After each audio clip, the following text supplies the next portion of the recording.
Hello, dear friends. I call this video from Sukkot till Shmini atzeret.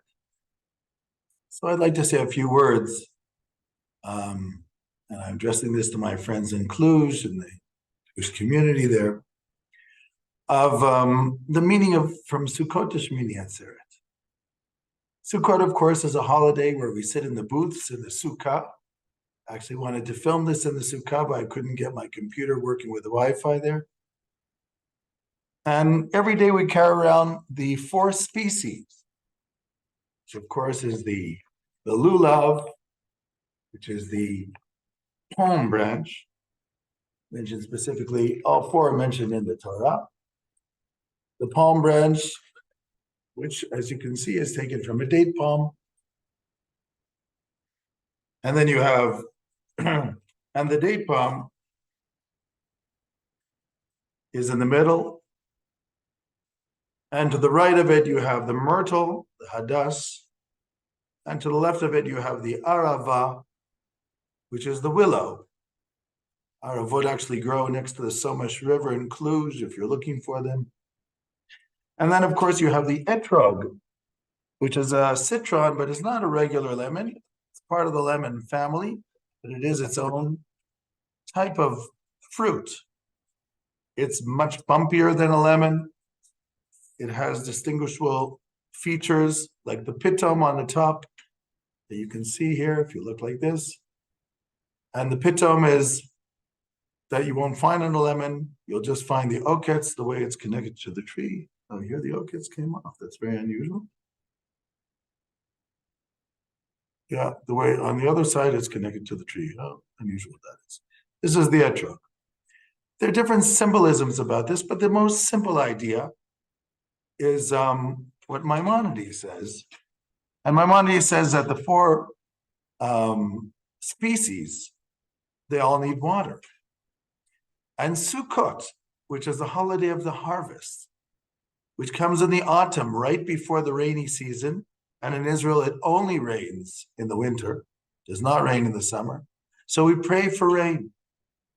Because the Torah says, Israel's not like the land of Egypt, where you used to take the water from the Nile in order to use for agriculture. Limtara shamayim tishtamayim. You shall drink from the waters of the heavens, and the rain that comes down. And you have to pray for the rain to come down. So that's what we do. The four species which are indigenous to the land of Israel, they all need water, and we use them. That's Maimonides from the 12th century. But there are other interpretations too about the four species. One interpretation is that it's four parts of the human body. The lulav represents the backbone. To be proud to be a Jew. Don't be embarrassed about it. The hadassim look like the eyes. Because a human being, aside from pride, you need to have discernment. It's a type of understanding. It's called the eyes. And then you have the arava, which looks like the lips, which is speech. Not only do you have to care what your eyes look at, you have to be careful what comes out of your mouth and what you say. And then you have the etrog, which is the heart, the emotions. All these things have to be controlled. The backbone, the ego is wonderful if you use it in a positive way, but sometimes it makes us pompous and arrogant. The eyes can behold wonderful things, and it helps us in this world. We can learn from observation, but it can also make us desire things that don't belong to us. The mouth can say words of wisdom, or it can be slanderous against others. And the heart can love, can show compassion, but it can also have greed and enmity and vengeance and jealousy. So this is the human being. We're a two-sided sword. We have good and evil, and we have to choose which way we want to go. Another expression of the four species we find also in the Midrashim, that The date palm, which has dates, has taste but no smell. And according to this interpretation, taste represents scholarship, understanding, the study of Torah. And smell, which goes far, is like good deeds. So somebody who has taste but no smell is like a scholar, has scholarship, but unfortunately no good deeds. The hadas has a nice smell but no taste. It's like a person who has good deeds, but they don't understand that much, no scholarship. The etrog has both. It has a smell, like a lemon, and it has the taste. I wouldn't try it. They spray it with a lot of pesticide, but it has both. The arava has neither. It has no smell and no taste. It represents the person who has no scholarship and no deeds. And they all have to be bound together, which is interesting, and we hold them together. Why? Because it's 4 types of people and 4 types of Jews. There are scholars with no deeds, unfortunately. There are people with deeds and no scholarship, unfortunately. There are people who have both, that's like the tzaddik, the ultimate person, the righteous person, and people who have nothing, like the arava. But they're all Jews, and they're all part of the community, and we hold them all together because they all have a reason for being here and have a role to play in this world. You can move from one to the other. You don't have to stay the way you were. But we find that human beings tend to migrate to certain ways in their lives. The Hebrew word for a community is tzibur. Tzibur is an acronym, Rashi Tevot. Tzadikim, the righteous, Beinonim, people in the middle, and Rishayim, and evil. But all of them are part of the community. And we have to learn to live with the other, to be inclusive of the other, and to have unity of the people of the community. And this is one of the ideas of the araba, meaning of the 4 species. Now, the interesting thing is that this we wave on all the days of Sukkot, which are 7 days. On the last day of Sukkot, it's called hoshana raba. In the Siddur, it's actually just called Sukkot. But why do we call the last day of Sukkot hoshana raba? Because on the last day of Sukkot, for one thing, we have prayer, which is called hoshana. But this prayer we actually say every day. Every day we say the prayer hoshana, which means save us, God, which is also requesting rain, because without rain, we have no crops for the next season, and no food, and no drink. So we request rain, and we say, save us. And we go around the Torah scroll, which is on the bima, each day, 1 time, and on the 7th day, 7 times. And we have a special prayer for rain on Hoshana Rabbah on the 7th day of Sukkot in the morning. And there's a very unusual minhag, a very unusual custom. And the Talmud says it's a custom from the time of the prophets. In here in this little bag, I have the arava, the willow, from the willow tree. It's a little hard to see, but it's in there. I don't want to open it now till tomorrow, because unfortunately they get dry very quickly. And we take 5 aravot on the morning of the last day of Sukkot, the 7th day, Hoshana Rabbah. And after we make the special prayer for rain, we hit it on the ground 5 times. And we say, Kol mevaser, mevaser ve'omer, which is an idea of a futuristic idea that the time will come when we will hear the news of the Messianic era, of the redemption of the world, of a better time when people, instead of fighting one another, try to help each other. Now, and when we hit it, some people hit it so many times that the leaves fall off. But normally, you just hit it, well, according to the Kabbalah, you hit it 5 times. But when I was a kid, people would hit it so hard that many of the leaves would fall off. There's even a custom in Jerusalem and other places that when you finish with the arava and the leaves fall off, you put it on top of the Aron Kodesh, which are very small ones here in Jerusalem, on top of the ark, and you leave it there until after the holiday is taken away. So I heard a very interesting comment about that somebody wrote. And the comment was, when we have the 4 species of sukkot, the lulav, after Sukkot, there are a lot of people who keep it until Passover and burn it with the unleavened bread, with the chametz. A lot of people use the hadas for besamim, for smelly incense, on when Sabbath is over, when we do the ceremony of the Havdalah. Many people use the etrog and they make it into jam and eat it on Tu B'Shvat, which is the day, Jewish Arbor Day, when we celebrate the trees, among other things. But the arava, it goes on top of the Aron Kodesh. It goes on top of the ark of where the scroll of the Torah is. Why would the arava of all the 4 species be on top of the ark? Because the arava gets beat. And the Jew who suffers, just because they're Jewish, just because we have a covenant with God, just for that, they deserve to be above the Torah scroll on top of the ark.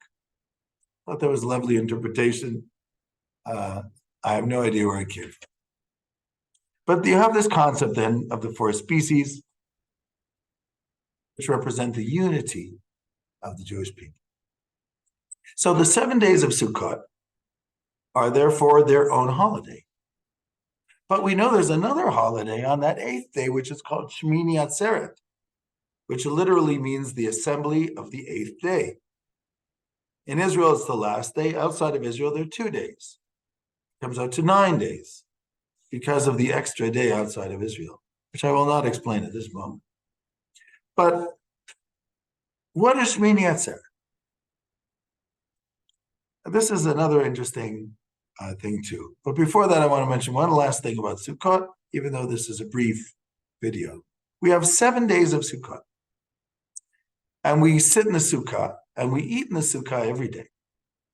When we sit in the Sukkah for those 7 days, every evening we invite another ushpizim, which are our patriarchs, Abraham, Isaac, Jacob, Moses, Aaron, Joseph, and David. I didn't say them chronologically. I said them according to the way they're listed in Kabbalistic sources. Who are the Ushpizim? They are our shepherds, our leaders of Israel. They're called the 7 shepherds. Okay, not everybody was a shepherd, but our tradition seems to like shepherds, and the book of Genesis seems to like shepherds, if you notice. Look at the book of Genesis, it likes shepherds, doesn't like hunters too much, doesn't like bow and arrow people too much, but it does seem to like it. Not even agriculturalists that much, but shepherds it seems to like. So Abraham, of course, was a shepherd, and Isaac was a shepherd, and even Jacob was a shepherd. Moses was a shepherd for his father-in-law, Yitro. Aaron was probably not, but he was a brother of Moses. We throw him into that category. Joseph was a wannabe shepherd. It was his brothers who were the shepherds, but he was at home. And David was a shepherd. They're called the 7 shepherds. Moses is called the faithful shepherd in the book of Zohar, Raya Mahim. So in Sukkot, we call them Ushpizin. Now, Ushpizin, a lot of people refer to them as our guests. However, the actual meaning of the word Ushpiz means a host. So the 7 Ushpizin are our 7 hosts. On the first night, Abraham is hosting us. Second night, Isaac is hosting us. And Jacob, we are the continuation of the line of the people of Israel. And it's as if that line which comes before us from generations is all hosting us on our holidays and cheering us on. The last day of Sukkot, as I said, hoshana raba, which is the 7th day of Sukkot. Then we have Shmini atzeret. Shmini atzeret is a holiday which has nothing unusual about it. On Sukkot, we have the sukkah. We have the 4 species, and we wave them in the synagogue, and we sing the sukkah. So it makes it very festive. Shmini atzeret has nothing. Rashi brings a midrash that says, why do we have the 8th day? Well, the Talmud says that if you look at the offerings that were brought in the temple on the festival of Sukkot, it starts from 16, goes all the way down, one down every day. Altogether comes out to 70 offerings. The 70 offerings are for the 70 nations of the world. In other words, when we pray on Sukkot, we're praying for the whole universe, not just for ourselves. And the offerings that were brought in the temple were for all of mankind. And God says on the 8th day, now I want just to have something with you. You don't need the sukkah now. You finish with that. You finish with the 4 species. Let's just have a day together. That's called Shmini atzeret. However, our rabbis were a little confused, I think, with Shmini atzeret, and thought it wasn't a good idea just to have a day where we don't seem to have something special. So Shmini atzeret was turned into Simchat Torah, the holiday of the festivity of the Torah. What do I mean? As you know, we read the Torah. There are about 53 portions, perikopa, portions in the Torah. Now, there are 54 weeks in a solar year, but they're actually less than a lunar year, depending on if it's a long year, a leap year or not. But because of the holidays, and we have many holidays that fall out on a Sabbath, there are many times we do not read the parsha, and sometimes we have to put 2 parshiot together because we actually don't finish it all in the year. But we have the Babylonian custom of finishing the Torah once a year. But it's actually arbitrary when we start, when we finish. The rabbis decided that it'd be a good idea to start and finish the Torah on Shmini atzeret. Now, understand, in Israel, Shmini atzeret is one day, and that day is also called the festivity of the Torah. Outside of Israel, we have 2 days. The first day is called Shmini atzeret. The second one is called Simchat Torah. But why was Simchat Torah made on that day? Because it was a day that there was an opportunity. There was nothing special. So when there's nothing special, what is more special than celebrating the fact that we have the Torah, which guides us in life and gives us meaning? You know, I just got, I get emails from different organizations, and I get emails from a foundation called Thompson, which is a very interesting foundation in the United States. They sponsor academic work on issues of religion and science, religion and society, interesting stuff. And I saw one article there that they were discussing about one of the researchers who received a grant to do research on the relationship of religion and mental health. And what they discovered was that people who have a healthy relationship to religion and to God and have that, see it as meaning in their life, they actually live longer. Actually, they deal with stress better. It helps them cope in life and helps them with their mental health too, which is a very interesting idea. I assume it also depends who, but it's just, I thought that was an interesting idea. But definitely a person who has meaning in life can cope.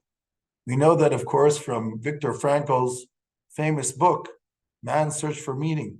Viktor Frankl, who was a survivor of the Shoah from Auschwitz, and a professor of psychotherapy and psychology in the university in Austria. So his book on Man's Search for Meaning was his trying to understand what was it that helped people survive the camps. And what Frankl discovered was that people who had hope whether the hope was a loved one who was waiting for them, whether the hope was a family member who needed them and they knew that they had to survive for that family member, or maybe it was a belief in God, or maybe it was a belief that in life itself, that they must continue. Those who had hope, those who found meaning, had the strength to survive the vicissitudes and the difficulties of the camps. So that's a very important point in general. Our holidays imbue us with meaning. And our rabbis understood that if a holiday is missing something, sometimes you have to add extra meaning to it. Because these points, these milestones, which imbue us with meaning, are going to transform us.